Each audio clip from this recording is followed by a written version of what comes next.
Thank you very much, and thanks for inviting me, and thank you to the other presenters who are up here before me. Some really good stuff, really encouraging. It was a lot more encouraging than the message I got from my wife this morning when I left, which was, good luck, don't send them all to sleep. So, if you don't mind, I just wouldn't mind taking a quick picture to prove that you aren't actually asleep, and I'll show her that later. So, I work for King.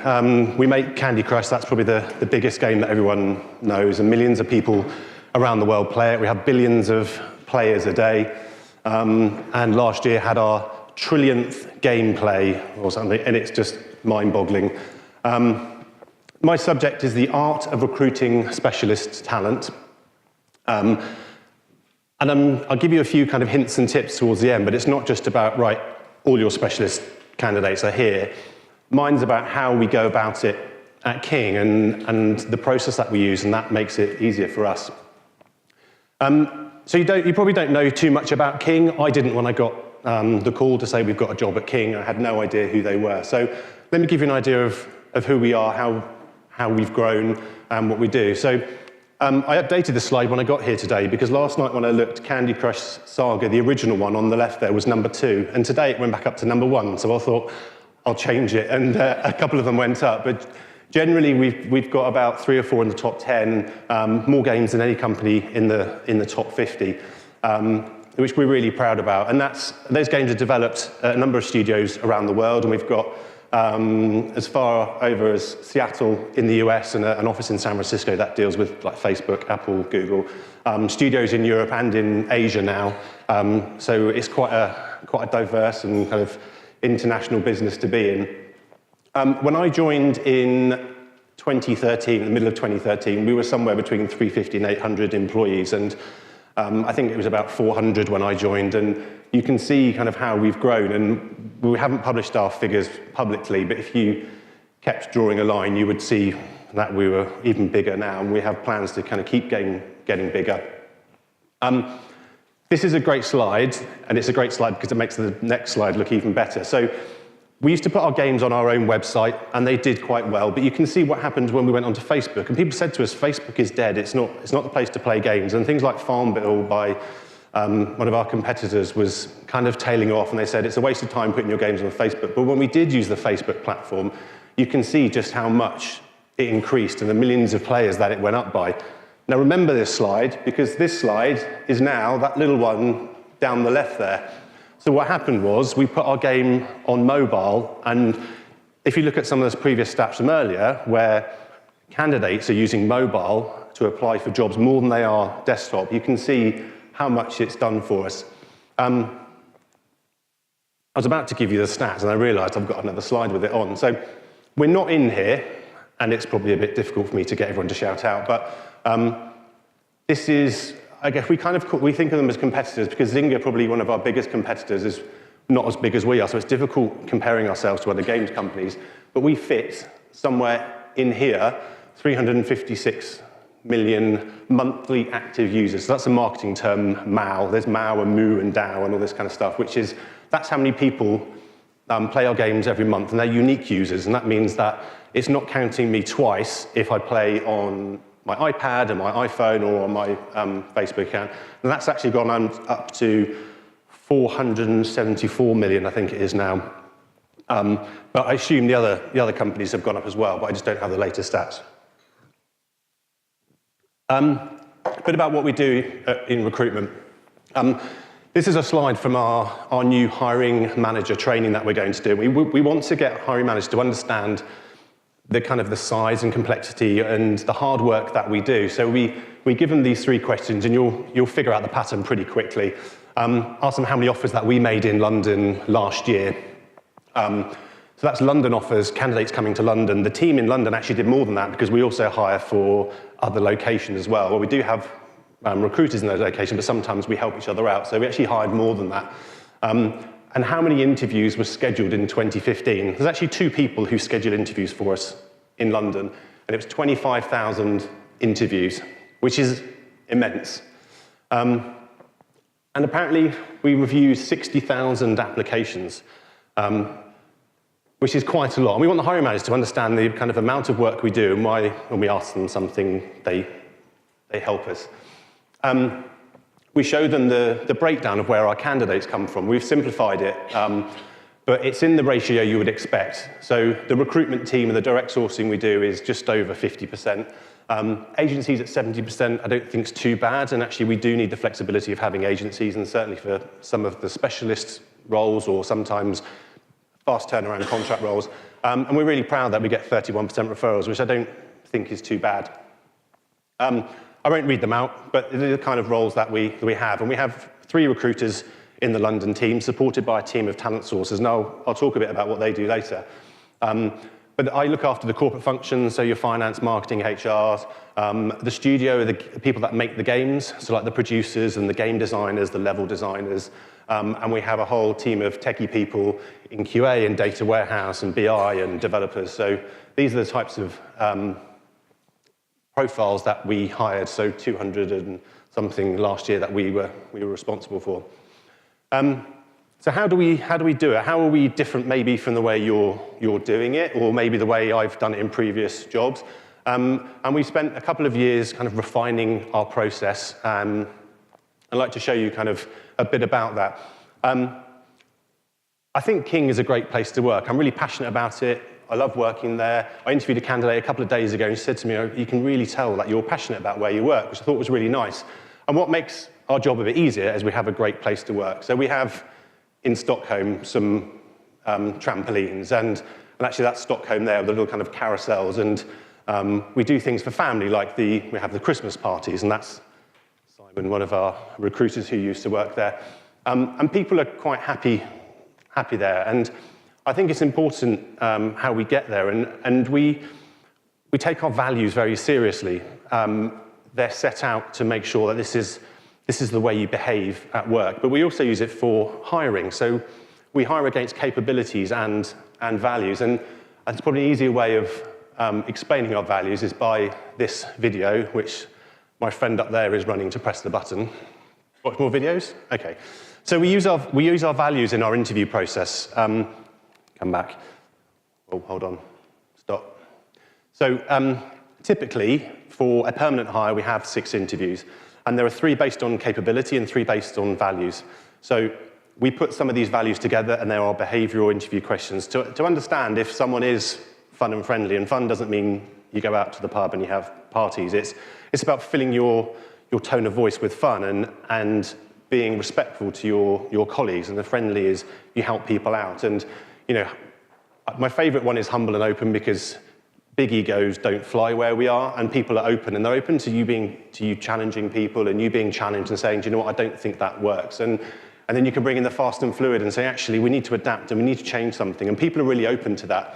And the interview process helps kind of weed out the people who don't fit with those values. It doesn't mean that they're not good at their job, because they are, or they're not suitable for our environment, and I probably wouldn't be suitable for other environments, but that's how we use them as part of our process, which I think makes a really big difference. So our role as recruiters, we're like project managers, so we take ownership for our own vacancies. And there's a spectrum of candidates, whether they're passive or they're super passive or they're active. And the majority of the higher quality candidates that we find are the really super passive ones, and these are the ones we want to get. Doesn't mean that active candidates aren't great. I was an active candidate when I joined, so I would say I'm an exception to that. And the way we explain it to managers is a nice little metaphor of catching rain. And the best raindrops are the ones that we want. And if you want to go out there, you take a bucket and you catch rain. And those are your candidates. And actually, if you want to catch better candidates, or you want to increase your chance, you need something bigger. So you need a bathtub or a swimming pool. And we have to help hiring managers understand the better way of getting those candidates into the funnel. And once you get them into the funnel, that's when you've got the best chance of finding the best people. So we explain to hiring managers and to ourselves in the team that we have 3 key principles of recruitment. So this is what we feel makes us successful, hopefully most of the time. The candidate is king. We want to give candidates a great red carpet experience. So that's whether they get accepted for the job, or we have them in our kind of talent pool for the future, or they're not right for us. We want them to go away feeling that they've been assessed fairly and they enjoyed the process and they would go and tell people positive things. We try and make the process quick and simple. And I know what you're thinking. You just told me you have 6 interviews. But there are ways of making those more simple, and there are ways of using our technical test in a way that makes that simple, and I'll talk about that in a second. And finally, it's about a good mix of capability and values. And we have a wash-up process that addresses that, and we plot them on a nice little talent matrix. So when I joined, it was pretty much here's a job spec, go and find me someone, and then when you heard from everyone or they filled out their feedback in the system, you would know whether somebody ticked hire or no hire or neutral and need a wash up, and then you'd make an offer. And we didn't want to make the process longer or laborious. We wanted to make it faster, and we wanted to set expectations with managers about what they're going through. And this is the process we came up with. So there's the preparation phase. You might or might not have it. This is us when we're going to meet a hiring manager. Quite often it's a new hiring manager. Someone's joined the company. And because we've got hundreds of people joining every year, quite often there are new hiring managers. And we talk them through the process. Or we might go straight to a kickoff. They've got a job description. They're ready to go. And we spend up to an hour with them talking about the role, what's essential, what's desirable, what are you looking for in a CV, who's part of the interview process, have you hired for this before, are you going on holiday? Are there any kind of road blockers? And we do that because we want to make sure we know as much as possible and we can actually find the best candidate for them. Then we go into our sourcing stage and we start to find candidates. And about the same time or before we start the interviews, we'll do an interview briefing.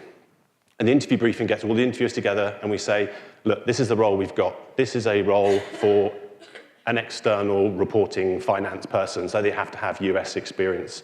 They have to have this, they have to have that. I want you to focus on humble and open and fun and friendly. I want you to focus on the technical aspects of accounting. You're going to be doing care and craft, so you can get a good overall view.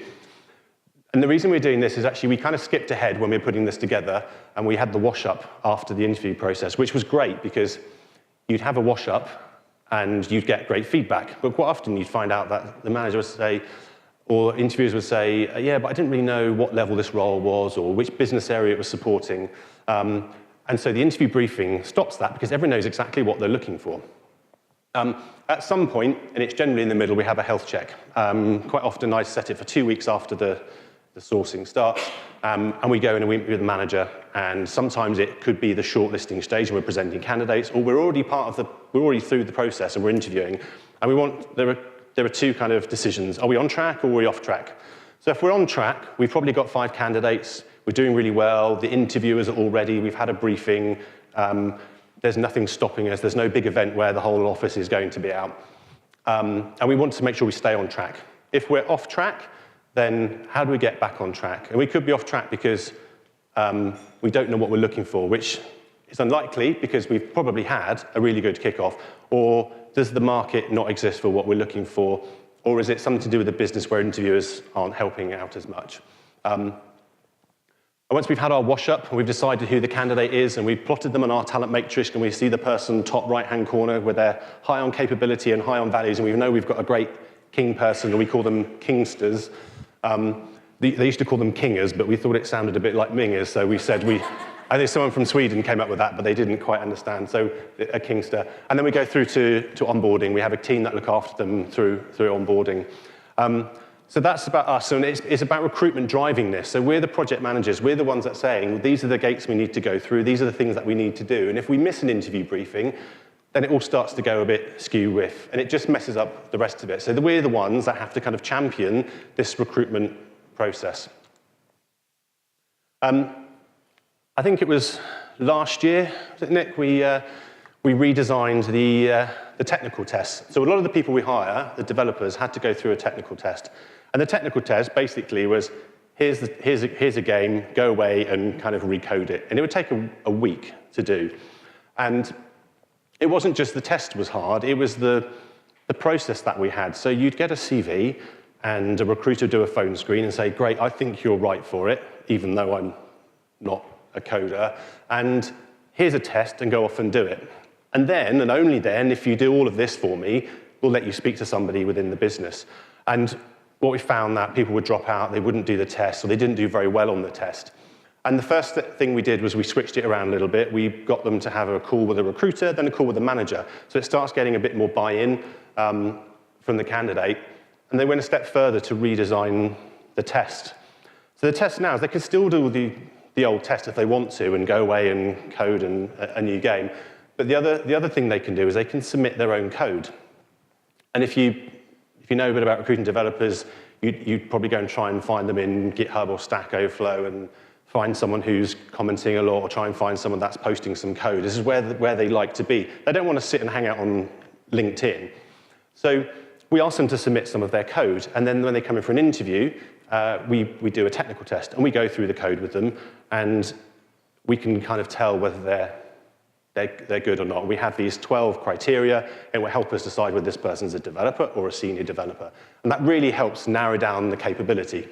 They're still going to do the values-based interviews, and what we found was before it was about 11 interviews to one offer, and then, or one hire, should I say. So 11 people were interviewed, we've made one hire. So you imagine that funnel, and you're bringing all these people in. It's still quite wide at the top to get that one person, and not everyone was passing their probation. With the new test, it actually allowed us to get more candidates into the funnel, and it's widened it in ways we didn't always originally kind of think of. So one thing which I think is a great example is we weren't getting candidates who have either a busy social life or lots of hobbies, or a single parent that when they come home, they've been working hard all day, to then go and have to code a game all evening for probably 5 days in a row. They just weren't going to do it. And candidates weren't putting as much effort into the test. So it's changed the conversion now to, I think, 4-to-1 from 11-to-1, which is amazing, and everyone's passed their probation. And the CTO loves it, and we've trialed it in a few locations, and it's rolling out everywhere because it's been really successful for us. We do interview training for every hiring manager. We talk about unconscious bias, we talk about discrimination, we talk about how they interview and how they hone down on what we're looking for. It's a really good course that we've been running probably for a couple of years now, and it's really helped get some great quality hires. And the thing is, it's about using evidence to say whether a candidate is good or not. It's not about your intuition, about saying, yeah, well, I didn't really like them, or their hair wasn't great, or, oh, I really like this guy because he had the same football shirt on as me. It's about providing evidence to say whether this person's right or not. And the interview training is great. We're taking it another step at the moment where we're to get more people on it and to avoid dropouts, we're making it a bit more exclusive. So there's only one for the studio, and if you miss that one, there's not another one for 6 months. Obviously, we'll put them on another course, but we'll do one for marketing. So this is the marketing one, so they don't want to drop out. So it's a really good thing. This is different to how I've ever done it before, but it works really well for us. I said there were 3 key principles. There's actually a 4th one, which I think is around the capacity of the team. A couple of years ago, we had a very flat layer of senior recruiters, and we had a bit of change around in the team, and we decided actually we would look at getting talent sources in, and we would relook at the way that we hired, which is why we've got 3 recruiters now instead of 6, and we look after our own areas. So it's great because it gives each recruiter responsibility and ownership for their own areas. So when Michelle goes to the studio, she's running everything in the studio, so it's great for her, and it's great because we've then got a sourcer helping us. So this is what we do with our sources and what we expect from them, and the things that we do to make sure that they're really high performing. We want them to go to events and meetups. They go to stuff in the evening, they go to stuff in the day. There's a lot more that they can do.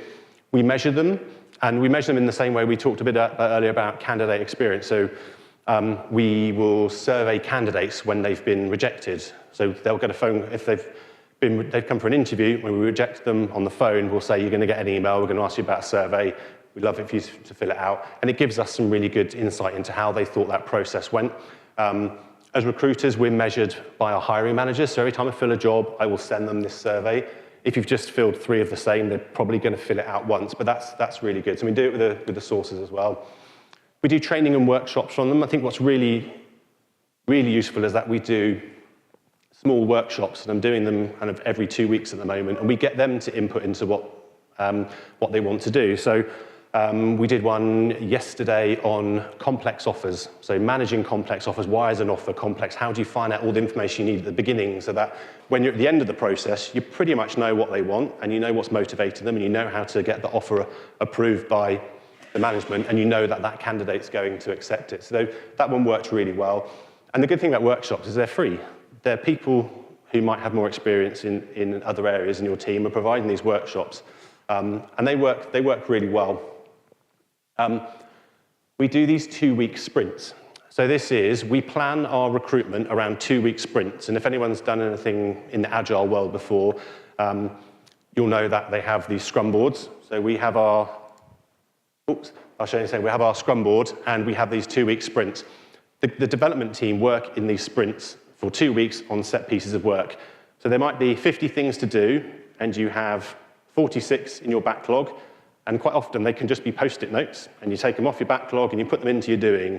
So for 2 weeks, we're going to focus on this and that's what we're going to do. So the developers can't work on 100 things because they'll just do 100 things badly.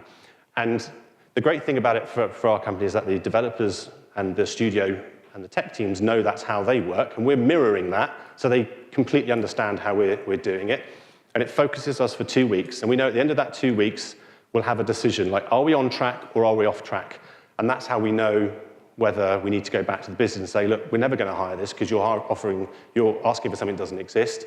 And what can we do to kind of overcome that? And if we're on track, great, pick up the next one and we continue. So this is our recruitment board this week. We have the recruiters along there, and then we have the talent sources, and we look at what we're working on that week. So we'll have a stand-up, and they're called stand-ups because you literally stand up. The theory being, if you're all sat down, people are going to start chatting, but actually if you're stood up, you're going to want to get through it quicker and move on to the next thing. So we have a stand-up, we talk about the roles that are live, the ones that are off track, and then look at the capacity of the talent source and say, right, end of 2 weeks, what's happening? Pick up a new one, and then we'll manage the talent source's workload. There's no point giving them 10 roles to work on if they're not going to do it. And there's no point telling the business we're going to work on 10 roles if we don't have capacity to do it. We'll say to them, what's your priority? Give us the top ones. We'll work on those, and then we'll work on the next ones. And then when they're filled, you get to move them over to the final stage, which is great because it's quite rewarding, and you can share a bit of well done with your team. And that works really well for us. If you don't have a big board you can use and endless post-it notes, there's another thing you can use, and it's called Trello. You may have used it. You can use it for managing projects. It can be a bit more advanced because you can start sharing this with people. You can share certain parts, and the games teams that we have can go and look at the status of some of their roles. I walked past Nick doing this the other day, and it looked like he was playing solitaire. And I don't know if anyone remembers that, and I'm probably showing my age now, but where you had the little card game. So you can do something like that. And if you're working cross-location, then it can be a good thing because there's no physical board, but you can actually share it with a team. If I was doing some hiring in Barcelona, I can share the team what we're doing, and the heads of can see what's going on. And it works really well. I said I'd give you a kind of couple of tips and little tools that we're using. There's something called Crystal Knows. This is me. I got one of my team to say what I'm like. So I'm a friendly supporter, energized by creativity, loves to teach, prioritizes relationships over immediate personal achievement, apparently. So what it does is it looks at your social profiles, and it looks at LinkedIn, and it looks at Twitter, and tries some clever algorithm to figure out what you're like. And we use it because it's a great way of identifying people and how they like to interact. So if it says, this person likes to be contacted by email, or it might say, get to the point with this person, don't talk about this, or this person's motivated by creativity, or this person's motivated by that, then it's a really good way to know how you might want to interact with this person.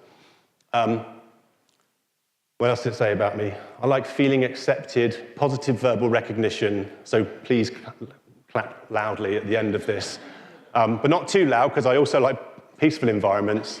And then you can look at like things like how do you communicate and how do you personalize emails. These are very similar. You might have heard of Profit. It's a little plugin for Chrome. If you haven't got a recruiter license or someone won't accept your invite, you're trying to find someone's personal details, it will try and figure out this person. So it will look at other social profiles and see where's this person got their contact details and bring it back to you.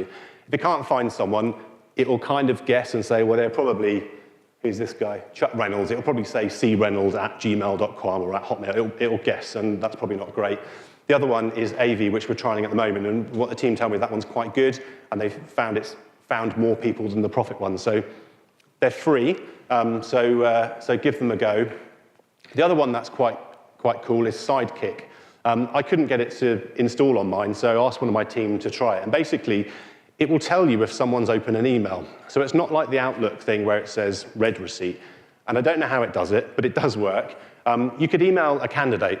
So let's say you're trying to contact candidates and you're trying to hire someone, and a lot of times these people don't use LinkedIn or they don't respond to messages, but you can find them in LinkedIn. So find them in the LinkedIn, use one of these tools, get their email address and email them directly. And then when you email them and they open it, you'll get a little pop-up which will say, this person just opened up the email. And then if you've got their phone number, you can give them a ring and say, hi, I sent you a message recently, I don't know if you got it. And they said, oh, I've just opened it. And you're like, no, that's a coincidence. It's a bit stalkery, but that's what recruitment is, right? You're out there trying to find people and look at their profiles. So these are my kind of 3 tips for trying to find specialist talent and about ways that you can make things more efficient. And I got some of the stats from Tash about what everyone said and what they were looking for. And the biggest challenge that you guys said for this year in recruitment, there were 2 things. And 49% of you said that time and resource was the biggest challenge for this year. So my kind of message isn't about there's this specialist website or there's these particular tools that will change your life. It's a combination of things. It's a way for you to manage your own vacancies and work out a really slick process that will cut down time to hire and means you can fill the next role as quickly as possible. So know what sourcing efforts you need. There's no point doing a full-on headhunt for a role that you think will be filled by a simple job ad. And I think the difference in my area in corporate compared to some of the studio tech roles is that I know there's a good amount of my roles I can put an advert out and I won't have to source. There are some where I do, and it's about knowing which ones you put all your effort into. Run your hiring like your own project. Someone once said to me that think about £1 million, and if you get this landed, you'll earn £1 million. And that's how I think about it. I need to get this over the line, and that will earn me my £1 million. I still haven't seen any money, but I've definitely noticed how I've focused on roles and a consistency in the number of roles that I've filled, that I can predict now how many roles I'm going to fill. And then that helps me manage the business and helps me to say to them, okay, I can't work on that this week and next week. I can pick it up in 2 weeks. And it might be a scary thing at first, telling the business you can't do something, but it's how you phrase it. And you say, look, maybe I can't work in that way, but what I can do for you is pick it up in 2 weeks, because then you know you'll get a really good service from me, and you don't want average Gary, you want excellent superstar Gary, but he's not available for 2 weeks, so I'll help you in 2 weeks. And the final one is look for tools like Profit and AV, and there's so many things out there, and I get lots of messages about here's a new database, or here's a new clever system, and we're using big data and all this kind of stuff. And actually, sometimes I look at them and think, but I'm building up a list, and I'm going to start researching a lot more, because there's some things that can be really useful. And I think a lot of it is about saving time, and it's about not having the resource. And you hear people talking about they might come from smaller companies, or you don't have a big budget, and some of the charities that people say is that you don't have a huge amount of budget to do very exciting things, or what you think might be exciting things. But actually, what you can do is look at how you work in your team and make some small changes. So what's next for us? I've kind of said, this is all the amazing stuff we've done, and some of it might be innovative compared to you, but we've still got a really long way to go. And that's what's, I think, is exciting about my job and why I'm at King. We want to get each of the recruiters, so 3 of us, delivering kind of 8 to 10 hires per month, which I think is quite achievable, and we're starting to get there slowly as we've put in these 2-week sprints, and that's quite new for us. And I've already seen like the number of roles that the talent sources are filling are increasing, and we're getting some consistency, which is great. We talked about it before. Candidate experience is really important to us, and that's our next big thing. There's so many touch points throughout the process, from the point of the career site to how you handle them when they come in and how you deal with them afterwards. The project I'm on is diversity. We have a focus on women in technology because there's so many areas of diversity. That's the one we want to focus on. And we recently took 10 women out to San Francisco for the GDC, which is the Game Developer Conference. We had over 1,000 applicants, and Paul Roisin in the campus team had to read over 1,000 essays and narrow it down to some really amazing women that were really interested in games. It's going to be a hard thing. The stats on our games is that more women play King games than men. Trouble is, more men make our games than women, so we need to try and balance that out a little bit. The hiring manager toolkit, we're doing some hiring manager training as well, which is just about to roll out, which is helping them understand how much we do and what we need from them. So little things like don't cancel interviews, because if you look at the number of interviews that we're arranging, you saying, I can't do this, has a knock-on effect. There's a lot we can do. We want the hiring managers to be driving us. So I said, you be the project managers for your own business areas, but actually, if you can turn it around and you get them chasing you and doing the work, your life will be so much easier. Talent pooling is fairly new for us. We've just started. We've got talent puddles. So we have a C++ one, we have a data science one, and an art one, and we're just starting to build that out. So keeping it kind of short and small pools and focusing on some really great talent so that the talent pool owners, they're not the ones actually doing the recruiting, they just own that talent pool. So when you get a new C++ job in Barcelona, the first person you go and speak to is Julia, because she owns a C++ talent pool. And if you can pull someone out who's we might refer to as a silver medalist, they didn't get the job, but we know they're excellent or they'll be right for something else, then that's where you go. And consistency between locations is about, this is the way we do it in London, and Stockholm and Barcelona do it slightly differently.